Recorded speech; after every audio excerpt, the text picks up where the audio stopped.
জুলাই পদযাত্রা আমরা ৬৪টা জেলায় যাচ্ছি, যাতে আমরা মানুষের কথা শুনতে পারি। একদম তৃণমূলে একদম প্রান্তিক যারা আছেন তাদের কথা শুনে তাদের আশা আকাঙ্ক্ষা স্বপ্ন সমস্যা সেগুলোই যাতে আমাদের রাজনীতিতে প্রতিফলিত হয়, সেজন্যই জুলাই পদযাত্রা। আর খুব স্পেসিফিকলি আমরা যেই কথাগুলো বলছি, বিচারের কথা বলছি, সংস্কারের কথা বলছি, নতুন সংবিধানের কথা বলছি, যাতে করে আমাদের যেই ব্যবস্থা ছিল সেই ব্যবস্থাটা যাতে বিলোপ হয়, আমরা যাতে নতুন একটা বাংলাদেশ পাই। শুধুমাত্র ক্ষমতার পরিবর্তনের জন্য তো অভ্যুত্থান হয়নি, ব্যবস্থাটার পরিবর্তন হওয়ার জন্য আমাদের মনে হয় যে মানুষ অকুতোভয়ভাবে গুলির সামনে দাঁড়িয়ে গেছে, বুলেটের সামনে দাঁড়িয়ে গেছে।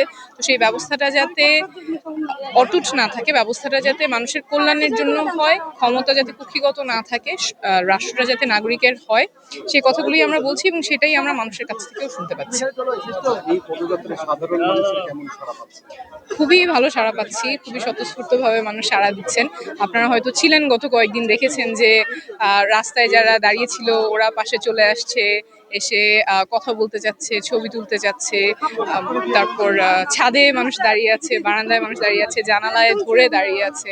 সো সবাই সবার মধ্যে অনেক উৎসাহ দেখছি, অনেক উদ্দীপনা দেখছি এবং আমাদের অনেকেই মন খুলে তাদের কথাগুলো বলছেন, সমস্যার কথা বলছেন, তারা কেমন দেশ দেখতে চান সেই কথাগুলো বলছেন। তো আমাদের কাছে এটা খুবই অর্থবহ একটা অভিজ্ঞতা।